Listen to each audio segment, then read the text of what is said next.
global news on Signature TV. I am Barry Kumo Ado. In the headlines, Nigerians share the rounded views of the death of Buhari. A static crowd receives Aregbesola as ADC kicks off Osun membership drive. Cameroon President Biya announces bid for 8th presidential term. And Trump hands Club World Cup trophy to champions Chelsea. Details shortly. Every second, every minute, every day, news is breaking, events occur, and there are new developments. At Signature TV, we follow these stories objectively, bringing all sides without bias, explaining the complex issues, breaking down the numbers, and investigating the issues behind the news.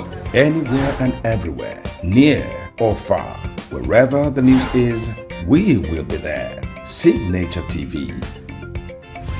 News in your pocket.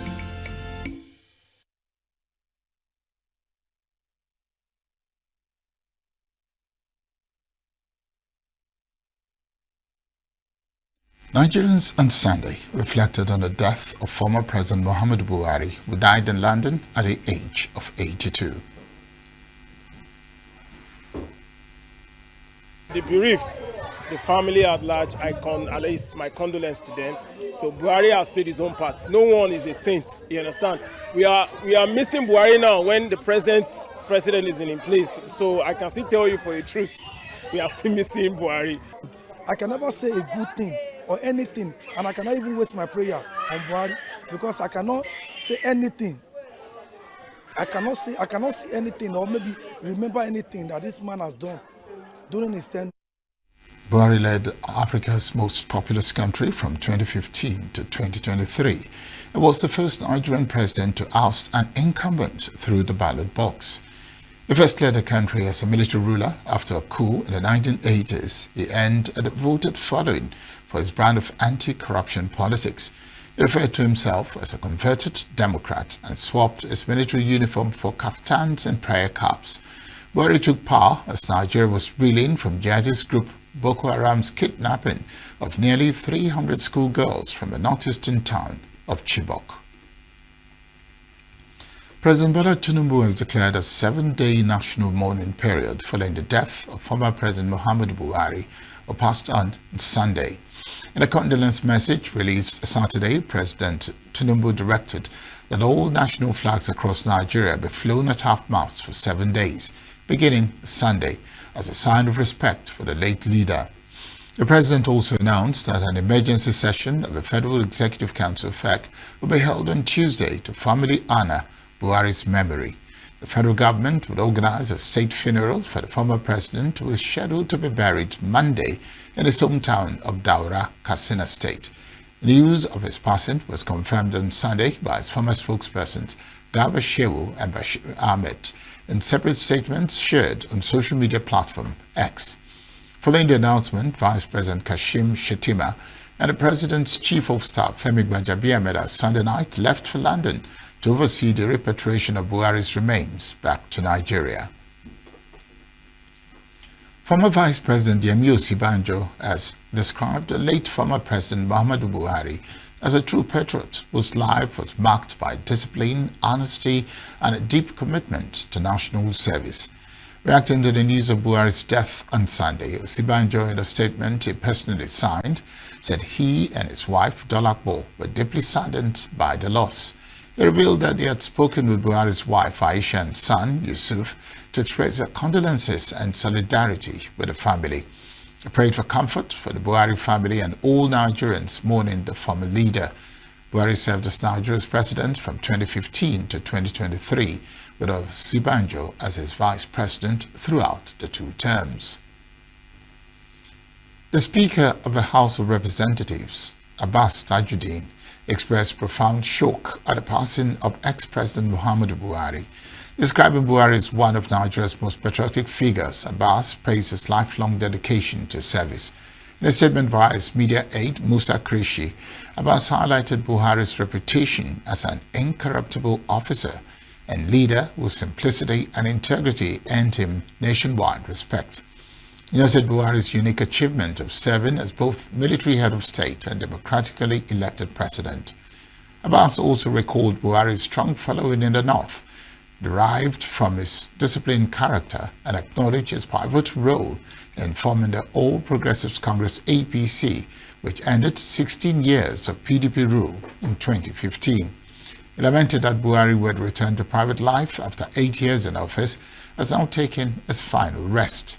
Abbas extended heartfelt condolences to the Buhari family, the Emir of Daura, the people and government of Katsina, and the residents of Kaduna State. The Northern States Governors Forum, NSGF, has expressed profound sadness over the passing of former President Muhammadu Buhari, describing his death as a significant loss to the nation. In a statement signed by NSGF Chairman and Gombe State Governor Muhammadu Yahya, the forum paid tribute to Buhari's remarkable life, highlighting his discipline, integrity, and commitment to public service. Governor Yahya reflected on Buhari's distinguished career, noting his leadership roles as a military officer, head of state, and president. He praised Buhari's steadfast leadership and patriotic dedication, describing him as a mentor and moral compass who championed accountability, transparency, and good governance. Governor Yahya offered heartfelt condolences to the bereaved family, the Daura Emirate, the people of Katsina State, and the entire nation, while praying for the former president's soul to rest in eternal peace. In the same vein, the lawmaker representing Sokoto North Senatorial District, Aliyu Wamako, has mourned the passing of former President Muhammadu Buhari, describing it as a monumental loss to Nigeria. In a statement issued on Sunday, Wamako praised Buhari as a symbol of integrity who served the nation with honor and unwavering commitment. He highlighted Buhari's journey from military officer to elected leader, calling him a beacon of hope and discipline. Wamako noted the late president's impact, particularly in northern Nigeria, through projects that improved lives. He also commended Buhari's modest lifestyle and strong moral values. The senator extended condolences to Buhari's family, the people of Katsina State, and the entire nation, praying for Allah's mercy and eternal rest for the late leader. In his own condolence message, the interim national chairman of the African Democratic Congress, ADC, David Mark, lamented the death of Nigeria's immediate past president, Muhammadu Buhari, said the country has lost a hero, a patriotic and selfless leader.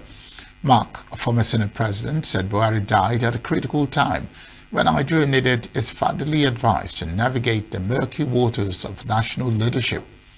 According to the former military governor of Niger State, it is sad that ex-President Buhari passed away, but the entire nation is consoled by the enduring legacy left in keeping the country united. Senator Mark was military governor of Niger State between 1984 and 1986 under Buhari's leadership as military head of state.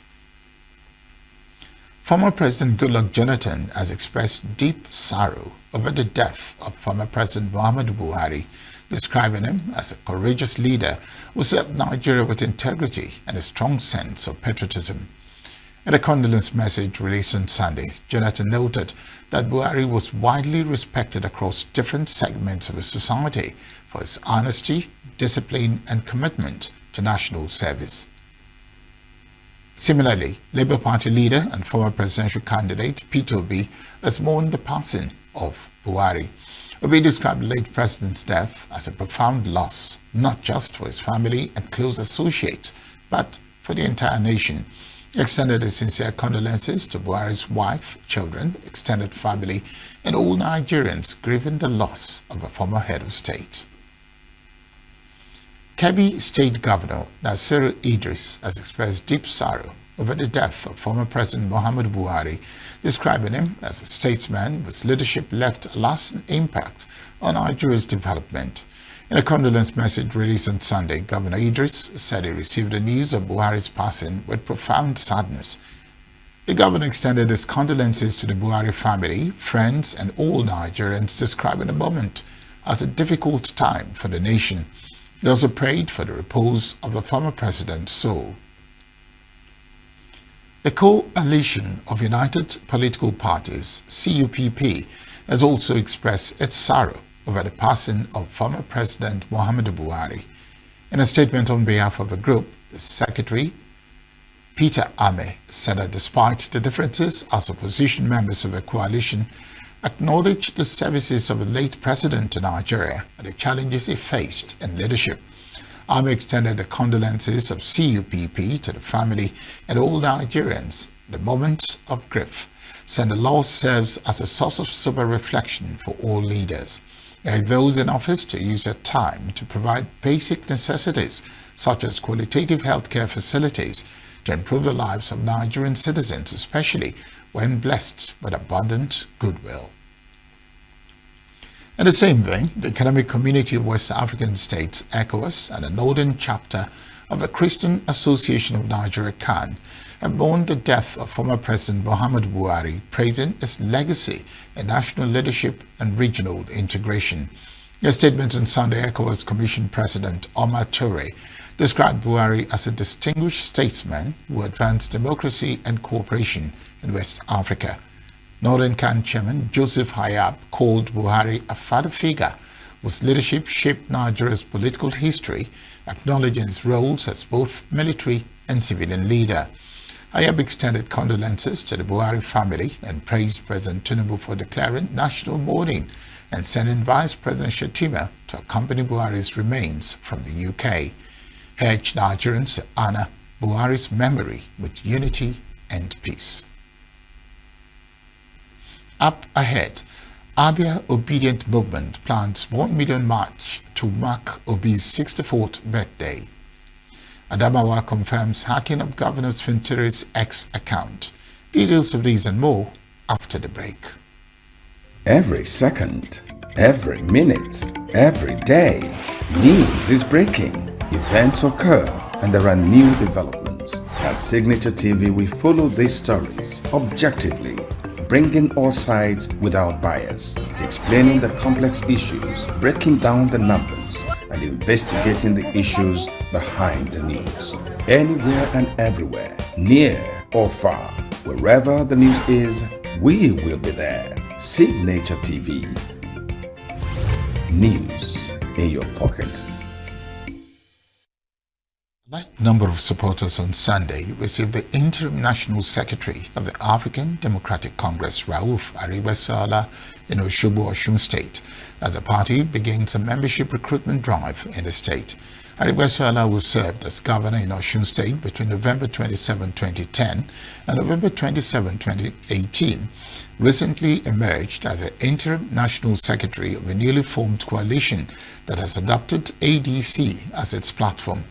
And in his visit to the state was the first since he was appointed scribe of the party. Dressed in green color attire, synonymous with Arigbesola's political platform, the Aramia Group, the supporters of the ex-governor converged on the building used as a campaign office by him in Osogbo, where they waited for his arrival. The presence of the crowd in the premises of the building located along Osogbo-Bogan Road caused traffic gridlock, with vehicles having a hectic time navigating through the area. The Abia State chapter of the Obedient Movement says it plans to stage a 1 million man march to mark the 64th birthday of the 2023 presidential candidate of the Labour Party, Peter Obi. According to a release by one of the coordinators of the Obedient Movement in the state, Chibuzo Biesili, the procession would hold simultaneously in Umaya, Aba, Commercial Nerve Center, Ohafia Town, as well as Uzuakoli in Bende. It said a highlight of a nationwide march scheduled for July 19 at 10 a.m. will be a visit to motherless babies' homes, hospitals, and prisons to empathize with the inmates. It said fans and well-wishers of Obi decided to celebrate a selfless man who has relentlessly spoken up for the masses. The All Progressives Congress has clinched all 57 chairmanship seats and 375 out of the 376 councillorship positions in local government election held in Lagos State on Saturday. Lagos State Independent Electoral Commission, which announced the results on Sunday, said the APC swept the polls in all 20 local government areas and 37 local council development areas of the state. In a major upset, however, the People's Democratic Party secured a rare victory in Ward D of the Yaba LCDA, where its candidate, Babatunde Dosumu, defeated the APC contender. Dosumu, a former APC member, defected to PDP shortly before the poll. Lasiak described the elections as largely peaceful despite concerns raised about voter turnout and alleged irregularities in some areas. The newly elected council chairman and councillors are expected to be sworn in later this month. A telecom facility in Thinkers Corner, Enugu, was at the early hours of Sunday engulfed in fire. The fire, which was eventually put out by the fire service, did not record any casualties. Christopher Lee, who saw the emergency firemen in action, reports. The blaze, which eyewitnesses said started from the generator at the facility which hosted a mast, sent plumes of smoke into the air, throwing the residents into a panic. Those who were at the scene when the fire started said they were terrified and scared that the fire may affect adjoining buildings. However, to their relief, they said the early arrival of the fire service saved the day. 6 o'clock. Anyị kwụsị ekpere anyị na-ekpe gbapụta buru mmiri na omo tinye ya na-agwụ ya anyị nwuola before anyị kpọzie ndị na-emenyu ọkụ a anyị kelee Chineke na o mere ka ọkụ a wee nyụọ n'ihi na ọ bụrụ na o meghị ụlọ niile dị ebe ọ gara agba ọkụ ọtụtụ mmadụ gbara aka ma ụmụ nwaanyị a na-ebu mmiri a na-awụ ya tinye ya omo emecha ọkụ a wee nwụọ otu aka anyị fụrụ ya. Earlier this morning, all of us were inside our rooms. Most of us getting prepared for food for the family. Most of us getting prepared for our usual Sunday service. All of a sudden, a little girl came out, informing the neighborhood that she witnessed a smoke down there from the soundproof generator. So about 2 or 3 guys came out, which I was among. We started looking for a means to have access inside the station. So we couldn't find enemies along the line. The outbreak started up. So that was when we started shouting and notifying the whole neighborhood that everybody should come out so we can try to do something. While we are doing that, most of the street came out. The people that have water, and everybody, we really did all we can do to control the fire. So while we are doing that, we are also contacting the fire service. So, and you know, we cannot continue waiting for the fire service to come. We started doing our job. When Signature TV got to the scene, the flames were off, as the fire service team were already on ground managing the situation. There have been a massive fire outbreak right here at Aloe Street, Thinkers Corner, where there have been fire that plumes in, sending responders and emergency teams trying to rescue and salvage the situation. The Enugu State Fire Service came in to manage the situation, and so far everything has been put under control. The residents came out in their numbers to try what they could to manage the situation and make sure that everything was done properly. A fire service personnel who was part of the emergency intervention threw more light on the cause of the fire. So on receiving a distress call, so from the people around there, we swamped into action immediately. Then we arrived at the scene of the fire incident. As God may have it, we salvaged the situation. On our observation, we understood that the fire was maybe as a result of a malfunctioning tube that led to a spillage.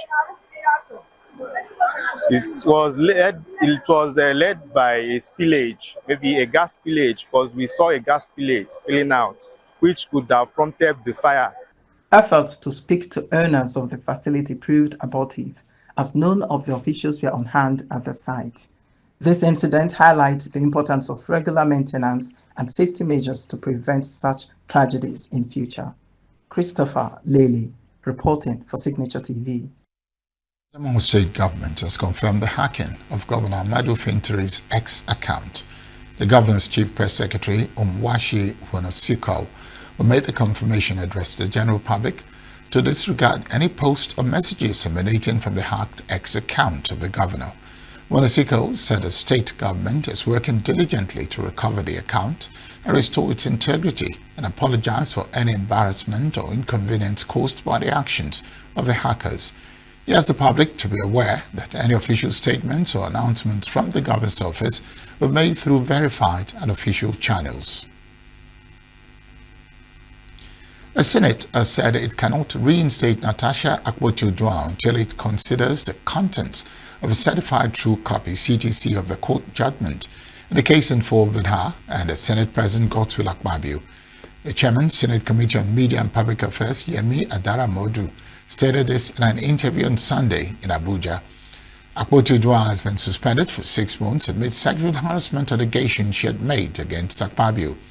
Adaramodu said that the Upper Legislative Chamber had applied for the CTC, stressing that until the document was received and studied, the Senate could not take a position on the matter. He noted with concern that some Nigerians were finding the Akpoti-Uduaghan matter out of their low level of understanding of the workings of the Senate, said that those acting in that direction were merely wishing the National Assembly to be a lawless institution.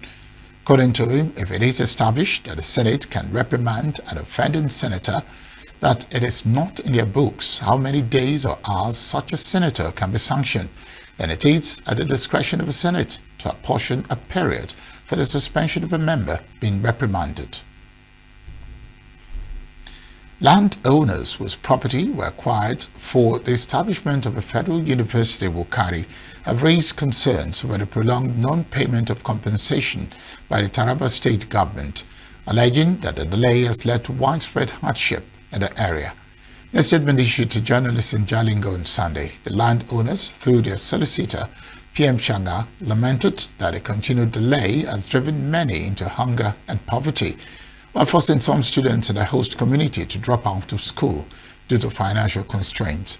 They noted that although Governor Agbo Kefas had partially complied with the Taraba State High Court judgment by paying 50% of the compensation awarded, the remaining balance must be paid urgently to alleviate their suffering. According to Shagna, a post-judgment agreement reached in 2023 resolved that the total compensation of 205 million naira will be paid to the landowners in 7 installments from December 2023 to July 2024. Landowners warned that further delays could worsen socio-economic conditions in the community and fuel rising discontent among affected families. Up next is Talk Report.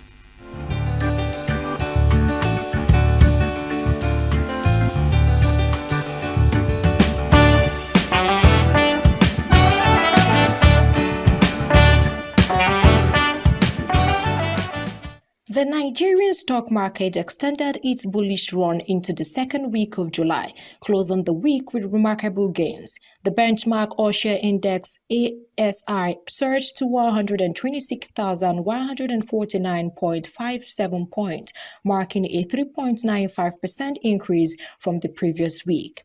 This rally brought the year-to-date return to 22.3% as investors continue to show strong appetite for equities in key sectors such as consumer goods, insurance, and industrials.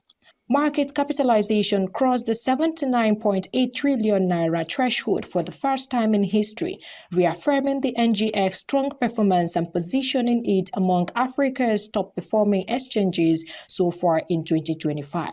It was a strongly positive week in terms of market breadth, with 62 gainers outperforming 25 losers, while 67 stocks closed flat.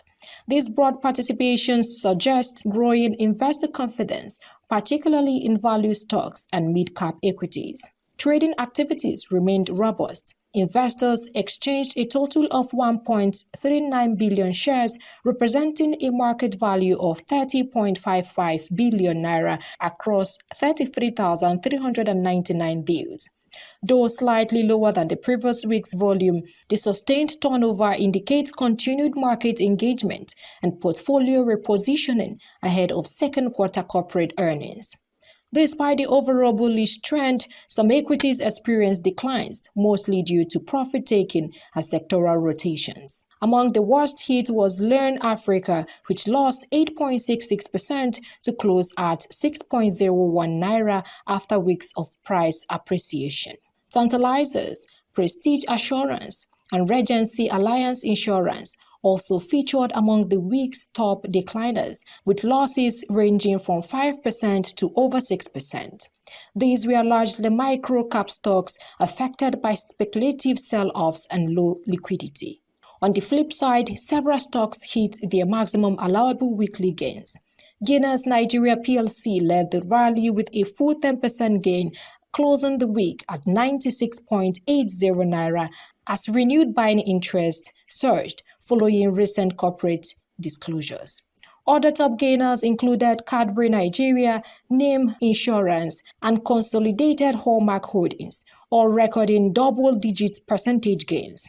The sustained interest in FMCG and insurance stocks reflect investor preference for defensive plays with strong balance sheets and expected mid-year dividends. In corporate news, expectations are high as listed companies gear up to release their Q2 2025 financial result. Analysts anticipate strong earnings, especially from Tier 1 banks and industrial majors, following an inflationary first half and foreign exchange reforms that may have improved bottom lines. Meanwhile, in the fixed income space, activity remained subdued during the week. Investors continue to monitor yield movement across government securities, with attention turning to the Central Bank of Nigeria's next Monetary Policy Committee (MPC) meeting. On the forex market update, the Naira remained relatively stable at the official FX window throughout the week. The average exchange rate hovered between 1,485 Naira and 1,510 Naira per US dollar, supported by enhanced dollar supply from the CBN and stronger remittance inflows. At the parallel market, the Naira traded within the range of 1,520 Naira to 1,535 Naira per dollar, reflecting mild pressure from import demand. However, market sentiment remained calm thanks to improved confidence in Nigeria's FX management strategy. With the all-share index posting consecutive gains and investor sentiment staying upbeat, analysts forecast a cautiously optimistic outlook for the coming week. The rally may slow slightly due to expected profit-taking, especially in overbought stocks, as the Relative Strength Index RSI of the market is now trending above 80, typically a red flag for a positive correction. Nonetheless, the upcoming release of half-year earnings, particularly from the banking and industrial sectors, is expected to drive renewed interest and positive sectoral rotations. Traders are also watching for policy cues from the CBN and macroeconomic data updates. The Nigerian stock market ended the week on a record-breaking high, underscored by rising market confidence and broader investor participation. While valuations are climbing rapidly, the market remains fundamentally driven, with corporate results and FX reforms playing a major role in shaping momentum. As the second quarter earnings season approaches, market watchers are advised to stay alert, diversify holdings, and manage risk effectively. The week ahead promises fresh opportunities and potential volatility. I am Belinda Nwobodo for Signature TV News.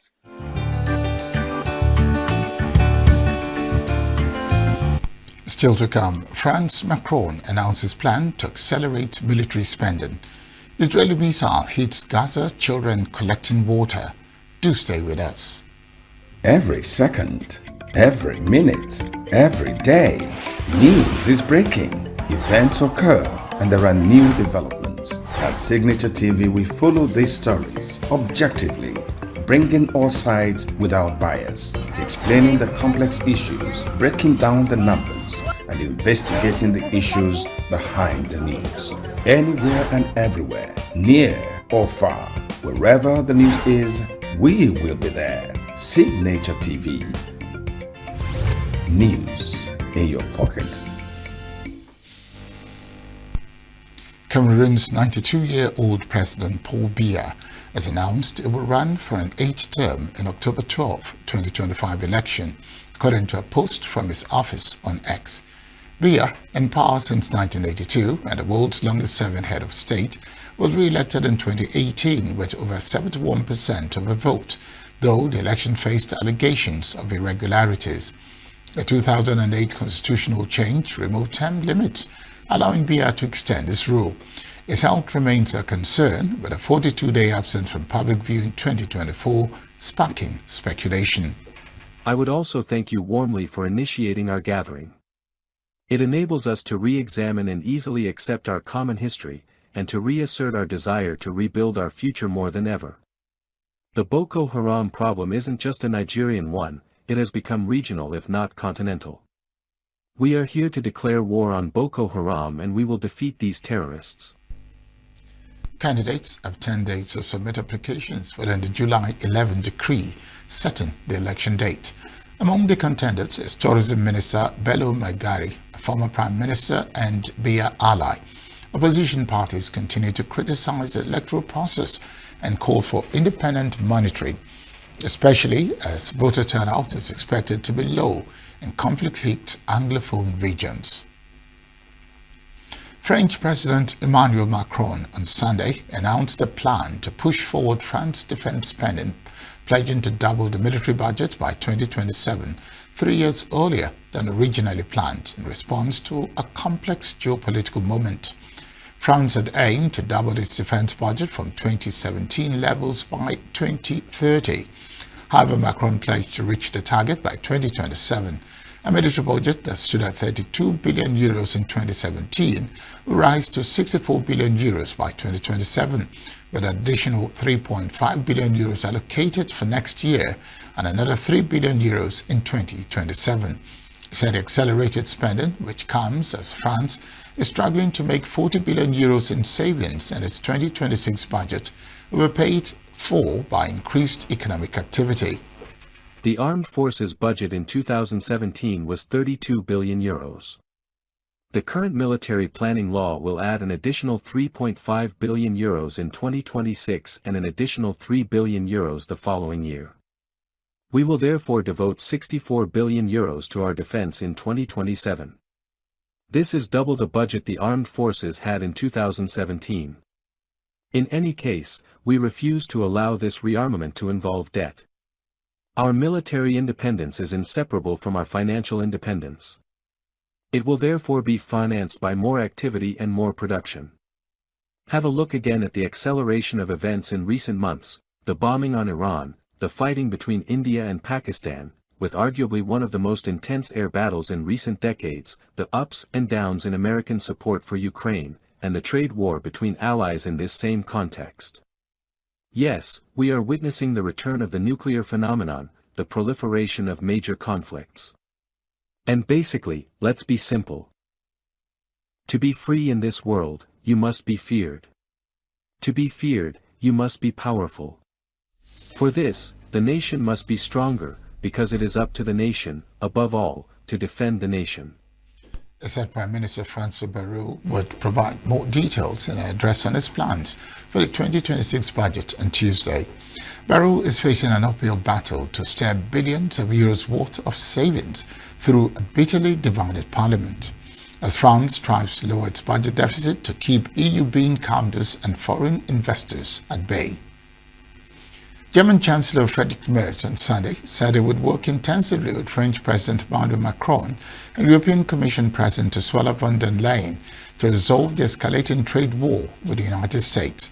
Trump on Saturday threatened to impose a 30% tariff on imports from Mexico and European Union starting on August 1, after weeks of negotiations with the major U.S. trading partners failed to reach a comprehensive trade deal. Merz said the German economy will be hit hard by the tariffs, and he was doing his best to make sure U.S. tariffs of 30% were not imposed. Unity in Europe and a sensible dialogue with the American president were now needed, Merz said, although countermeasures should not be ruled out. When asked if he will go along with counter-tariffs as proposed by France, Merz said yes, but not before August 1. If it were to happen, then we would be able to put large parts of our economic policy efforts on the back burner because that would overshadow everything and hit the German export industry to the core. But I would like to say once again that this is precisely why I have been traveling so much. Incidentally, the G7, Europe, the European Summit and the NATO Summit were in the Chancellery's diary before I became Chancellor myself, and it goes without saying that I attend these events, but I also do them to represent Germany well, to make our voice heard and to ensure that these tariffs of this magnitude do not materialize. And that requires two things: unity within the European Union and sensible dialogue with the American president. But not before August 1st. And I discussed this intensively over the weekend with both Macron and Ursula von der Leyen with the US president on Friday. We want to use this time now, the 2.5 weeks until August 1st, to find a solution. And I am really committed to this. The negotiations were already quite far along. We have also seen that with other countries, Canada, China, there have been many such letters. At the end of the day, there were also negotiating positions. And then there were usually, not always, but most. Police in Lexington, Kentucky, United States are on high alert following a deadly shooting spree that left 2 women dead and several others wounded on Sunday. The violence began at Richmond Road Baptist Church in Lexington, where 2 women were fatally shot. According to Police Chief Lawrence Weathers, 2 men were also injured in the attack. One of them remains in critical condition. Authorities say the gunman fled the scene and was later pulled over by a state trooper near Bluegrass Airport around 11:30 a.m. in Fayette County. The suspect opened fire on the trooper, who was hospitalized and is currently in stable condition. Following the traffic stop, the suspect carjacked a vehicle 16 kilometers from the airport and returned to the church, where he continued firing at people on the grounds. Police ultimately shot and killed the suspect. Officials have not yet released the shooter's name or age, as investigation is still ongoing. At least 8 Palestinians, most of them children, were killed and more than a dozen others were wounded in central Gaza on Sunday, local officials said, in an Israeli missile strike which the military said missed its intended target. The Israeli military said it had intended to hit an Islamic Jihad militant in the area, but had a malfunction that caused the missile to fall dozens of meters from the target.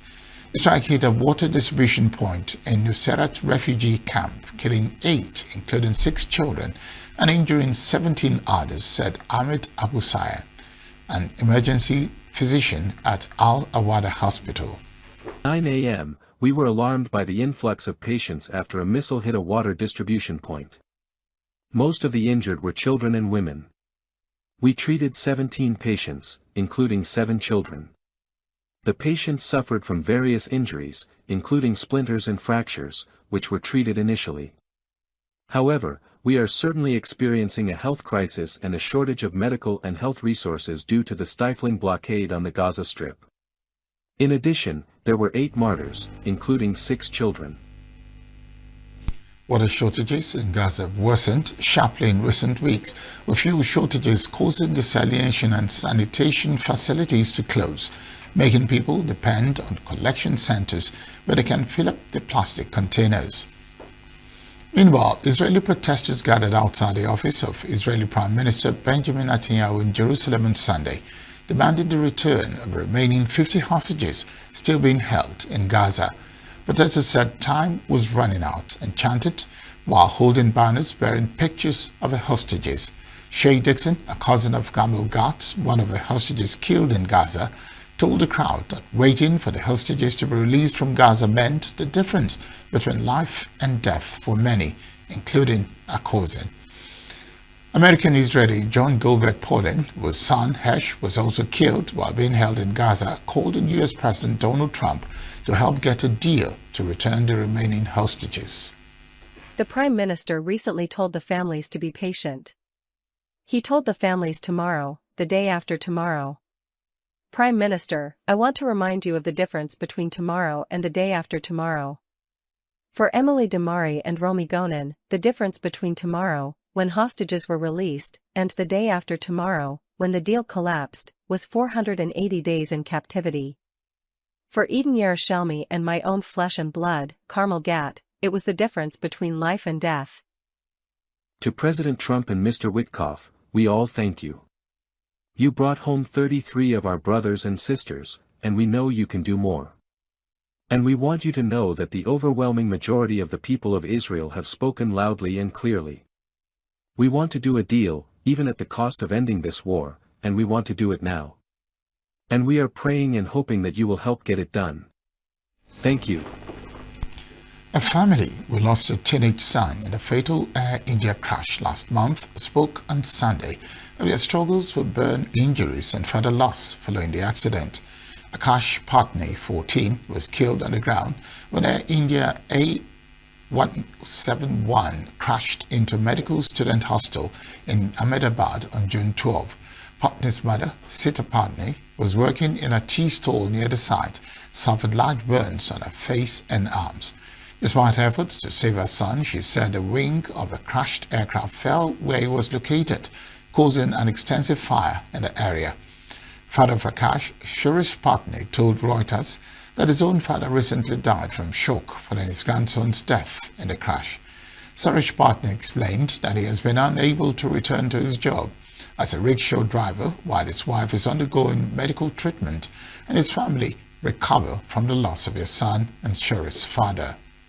Today 1 month passed since my son died. In the last 20 days, her recovery was a lot less. In the civil hospital, doctors were removing her burnt skin every day and she also demanded to be admitted into a private hospital. So, we admitted her into a private hospital 2 days ago. My father, after hearing about my son's death, was shocked and he then also died on July 5th. He went into shock after hearing the news that my son, his grandson, Akash, died in this crash. He was sitting at home and crying for the whole day, so due to shock he died. No, not yet. How can I start my work again? Because my wife is under treatment and my father died a few days back, so how can I start my work? On that day of the crash, my son was sleeping and I was at my tea stall. My son came to give me a lunchbox. I took my lunch and I went to my tea stall. 2 hours later the plane crashed. I tried my best to save my son, but my son was not saved. I am burnt in the fire, and I tried to save my son but he was not saved. I was running in fire and I was burnt, then after I ran to the other side to save my son and I saw fire. Then after I ran around, but the wing of the crashed plane fell over my son and he was covered under a big fire. A small plane has crashed at London Southend Airport on England's southeast coast, police said on Sunday. Smoke was seen billowing from an area near the runway in video captured by an eyewitness inside a Southend Airport building. It was unclear how many people were on the plane. Meanwhile, the East of England Ambulance Service said it had sent 4 ambulances and other response vehicles. Airport's website showed 5 international flights had been cancelled following the accident. The Dragon Bravo fire on the north rim of the Grand Canyon has triggered evacuations of nearby residents and visitors as firefighters battle the blaze and complete a safety assessment after chlorine gas release, according to park and fire authorities. Fire officials said the Dragon Bravo fire started on July 4th because of a lightning strike. Strong winds on Friday caused the fire to spread, and by Sunday afternoon, the Dragon Bravo fire had expanded to 5,000 acres with 0% containment. The fire had damaged or destroyed dozens of structures within the Grand Canyon, including the historic Grand Canyon Lodge at the North Rim, according to park officials. On Saturday, the North Rim water treatment facility caught fire and chlorine gas was released. Park authorities evacuated firefighters and hikers due to the risk of exposure, while areas of the inner canyon remain closed until authorities have completed a safety assessment. Officials said current maps from NOAA indicate that the chlorine gas does not pose a critical threat to nearby communities. Park officials have said the North Rim will remain closed to visitors for the rest of the 2025 season. In another development, a new wildfire broke out in western Turkey on Sunday, less than 2 weeks after widespread blazes in the region were contained. Hundreds of wildfires have broken out across Turkey this summer forcing some 50,000 people to temporarily evacuate their homes across the country. Several of the blazes were in the Aegean coastal province of Izmir, where they killed 2 people in July. 4 planes, 13 helicopters, and 34 fire trucks were battling the flames to contain the new fire in a forest in the Ola district of Izmir as soon as possible, the local forestry authority said earlier on Sunday. U.S. President Donald Trump took part in a post-match ceremony at MetLife Stadium in New Jersey on Sunday, presenting the FIFA Club World Cup trophy to Chelsea following a commanding 3-0 win over Paris Saint-Germain in the tournament final. Trump attended the match alongside First Lady Melania Trump, Homeland Security Secretary Kristi Noem, and FIFA President Gianni Infantino. It was greeted with boos from parts of the crowd as he stepped onto the podium for the award ceremony. After the final whistle, Trump presented several individual honors, including the Golden Ball to Chelsea midfielder Cole Palmer and the Golden Glove to Chelsea goalkeeper Robert Sanchez. He and Infantino also handed out medals to referees, PSG squad, and the victorious Chelsea players and coaching staff. Ceremony concluded with Trump and Infantino presenting the trophy to Chelsea, who celebrated on the pitch. Cole Palmer delivered a stunning first-half performance as Chelsea trashed PSG 3-0 to win the Club World Cup final at New Jersey at MetLife Stadium on Sunday. Palmer scored twice and set up João Pedro in a dominant display that stunned the French champions, who ended with 10 men. He opened the scoring at the 22nd minute and added a brilliant second after the half-hour mark. Minutes later, he assisted João Pedro for a classy third. PSG's night worsened when João Neves was sent off in the 83rd minute for pulling Macurella's hair. Jannik Sinner defeated Carlos Alcaraz 4-6, 6-4, 6-4, 6-4 on Sunday to win Wimbledon and become the first Italian singles champion at the tournament. 5 weeks after blowing match points to Alcaraz in the French Open final, the 23-year-old world number 1 kept his cool to avoid a repeat and sealed victory with an unreturnable serve. Alcaraz, aiming for a 3rd straight Wimbledon title, saved 1 match point but couldn't stop Sinner's determined run. There were no wild celebrations, just quiet triumph as Sinner embraced his team. Standing here as a finalist in Roland Garros, and when that moment was over, I felt like I did something great, because it has been not easy, and coming here and winning Wimbledon, it has been amazing, no? So yeah, it's I mean, it's always a bad feeling, you know, losing matches. I think it's a little bit even worse when you lose in a final. But you know, overall, I'm just really proud about everything I've done. You know, the last 4 weeks on grass here in London, and just leave Wimbledon. I just left the court with the head really high, because you know that I just did everything that I could today. Just I played against someone who played an unbelievable game. So just a little bit sad about losing, but with the head really high. Well, first of all, I just really happy about having this rivalry with him. I think it's great for us, and it is great for the tennis. Every time we playing against each other, I think our level is really high. I think we don't watch a level like this. If I'm honest with you, I don't see any. That's the news this hour. I am Barry Kumo Ado. Thank you very much for watching. Up next is Signature Morning. Stay with us.